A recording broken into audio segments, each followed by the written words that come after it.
Hi YouTube friends! The debate on AI has reached fever pitch at this point, especially for online creators. I see at least a couple of comments a day on how AI is ruining YouTube. Now I have some feelings and opinions on this, plus a couple of strategies to overcome it. So I'm going to share it with you today and talk about the AI thing and where it's really going. We've got a lot to get to, so you know what? Let's get to it! Now, as long as there's been a YouTube, there have been people trying to find the easy button. We've all seen it over and over. Clickbait scandals, stealing other people's content and reusing it. The list of creativity here goes on and on. All you need to do is put in time to look at all the measures that YouTube has put in place to stop people from trying to game the system. And there's a long history of it. The problem is that all that stuff was generally bad content using tactics that were pretty easy to spot and eliminate. Now, AI changes that game. Now you can type into ChatGPT what sort of video you want, and it's gonna spit out an entire script in seconds. You can then take that script to an AI editor that's gonna generate a video with voice and images in just a few seconds. Then you can go to ChatGPT again and get a list of powerful titles along with prompts that you can use for an AI image generator to get a great thumbnail. Within 15 minutes, you can have a full video ready to release on YouTube. Is it a good video? If this is all you did, probably not. In fact, it's probably slow, repetitive, and inaccurate. But depending upon the subject matter, that doesn't really seem to matter all that much. Good and accurate is not the goal of a creator who does these type of videos. Now, there are creators who use these processes, but then spend the time to go back and forth on the script to refine it and perfect it. Then they run it through an AI editor that adds the voice and images, and then they spend time once again to refine and perfect it. And if you put in the time and effort, you can actually create good content using AI. But a large majority of it is just video farms making ChatGPT content that's pretty much garbage. But the fact that it can be good makes it really hard for YouTube to do anything about it unless it's blatantly offensive. I mean, let's be honest. People have been making bad content on YouTube as long as it's existed. So AI doing it is just the next evolutionary step. It's really impossible to put in rules that decide what content is bad. Now, up until very recently, it was pretty easy to spot AI content in the first few seconds of a video. Usually the voice would sound wooden, pronounce a word wrong, or have some bizarre cadence that would give it away easily. But most of these issues have been solved recently, and it's truly getting really hard to tell. My general strategy is if it's a faceless video, I just click off right away. Now, I'm sure there are a couple of real people who work really hard at content and just don't want to appear on camera. But for now, this is the best meter that I have to reject AI content. And if I miss a couple of bangers out there, oh well, it's the only way that I know of to avoid AI content. If the content doesn't get views, the people that are making it are going to move on to something else because they won't be able to make any money on it. And of course, this strategy could get even more difficult with the advent of AI avatars. You know, AI people that look real and do voiceovers for the video. These are going to get pretty hard to spot in the not so distant future. Now, I do use AI sometimes to ideate thumbnails and titles for my content, as well as generate closed caption text. I think it's a great tool for developing ideas, but it's just a tool that can help you, not the entire workflow. Now, I think the true shame of entertainment AI started to show this year where Coca-Cola unveiled its holiday commercial, which was entirely AI generated. So basically, a multi-billion-dollar company spent a few hours on an AI commercial instead of paying talented artists. And this is where the true shame lies, and it's where AI is really going to stick it to you and me. But in my opinion, it gets even worse. Here's an example.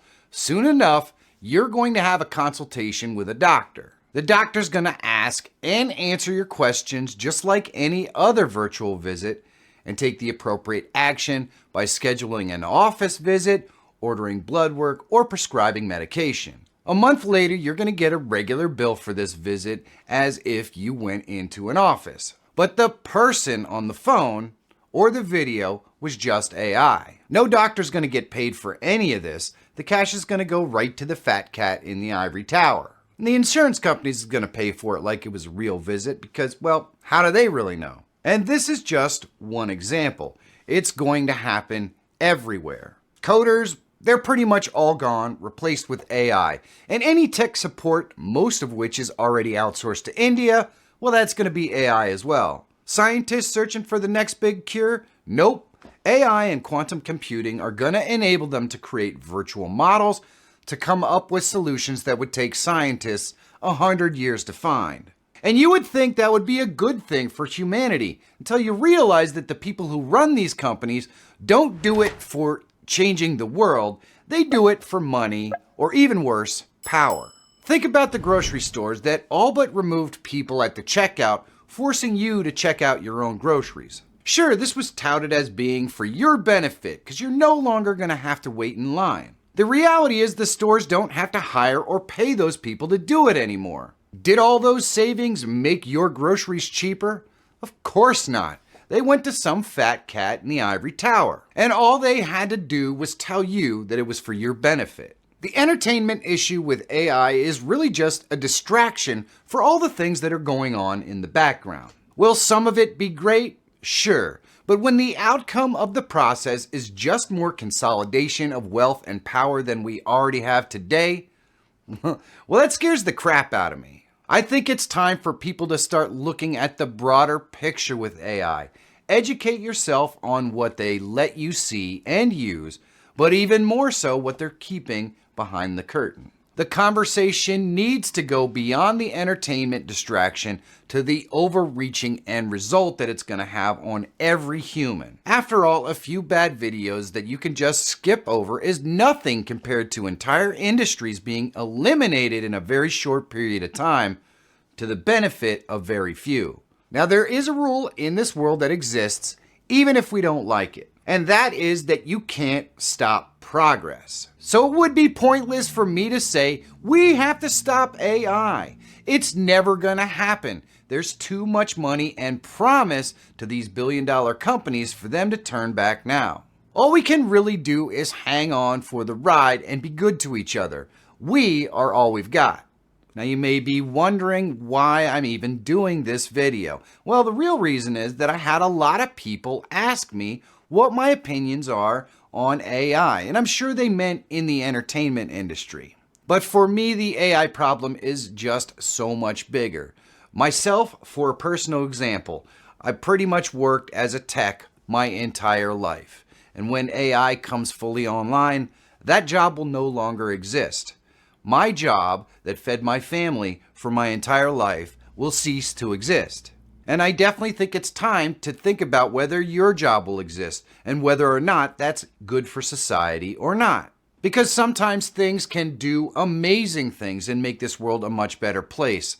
But I can tell you right now that the bumps in this road, well, they're going to be pretty bumpy.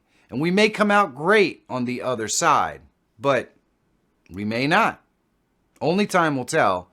And like I said, we're all we've got. Now, I like to believe that not every fat cat is some evil dude that's just trying to gain power or whatever. I think some of these people actually want to change the world. And I'm also the kind of person that believes in the power of people.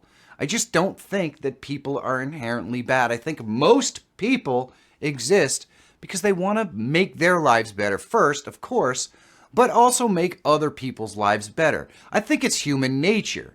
Or at least it's my nature to believe that people are generally good. So is there a way that all of this comes out epically awesome and medicine has changed and our lives are so much better and people can live longer? Sure, it's possible.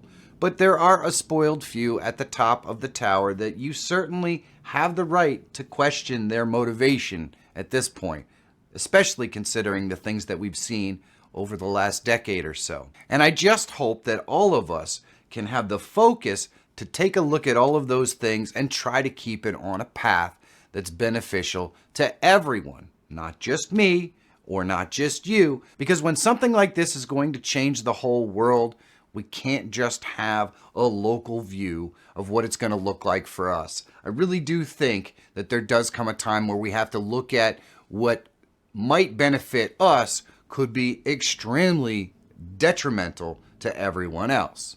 And sometimes you gotta think about everyone instead of just me. But that's just my opinion. Let me know what you think about AI down in the comments below. I can't wait to hear it. And if you wanna learn the basics of OBS so that you can become a live streamer, you should check this video out. And if you're always looking for tools, tips, and tricks to help make you a better live streamer or YouTuber, subscribe to the channel. My name is Michael Feyrer Jr. Thank you so much for watching. Have a great day, and I'll see you in the next one.